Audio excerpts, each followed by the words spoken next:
When we first start drinking, we feel kind of off, and a lot of people after 1 or 2 drinks, when they start to feel buzzed, they would tell you they don't feel safe to drive.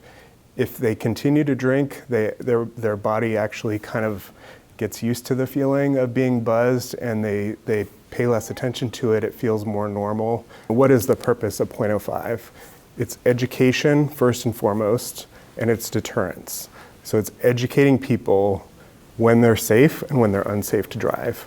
Most people, when they have that information, choose the safer course. Most people already intuitively know that if you have more than 2, certainly 3 or more drinks, you're unsafe to drive and you shouldn't do it. People tell us that already.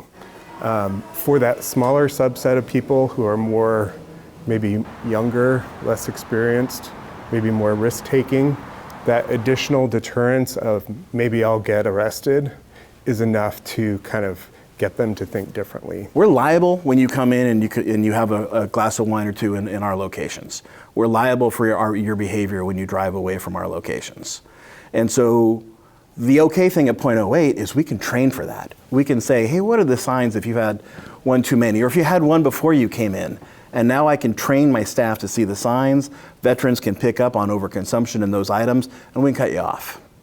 At .05, we can't see any of those. When we're asking ourselves from a liability standpoint, if a big portion of our customers will be at or over the limit with 1 drink, how do we manage that liability, and how do we control that? And I think those are things that's gonna take a pretty big effort from the industry to understand for very little gain. The research is very clear that when countries or states have these .05 laws in effect, it brings down the BAC levels of all drivers, which means overall, generally, drivers on the road are less impaired when these laws are in place. It's not going to lower drunk driving. We are all in favor of people who are intoxicated, getting them off the road, and if they're repeat offenders, getting them in jail. That's the right thing to do. This does not do that. It targets people who may not be intoxicated or impaired. It doesn't punish people who are not impaired. Still, anybody to get arrested for a DUI has to show obvious signs of impairment. That's what gets you arrested. .05 is just a more accurate number for when people reach that point. It won't reduce traffic fatalities. I think we're seeing that out of Utah, and we're seeing that out of other places.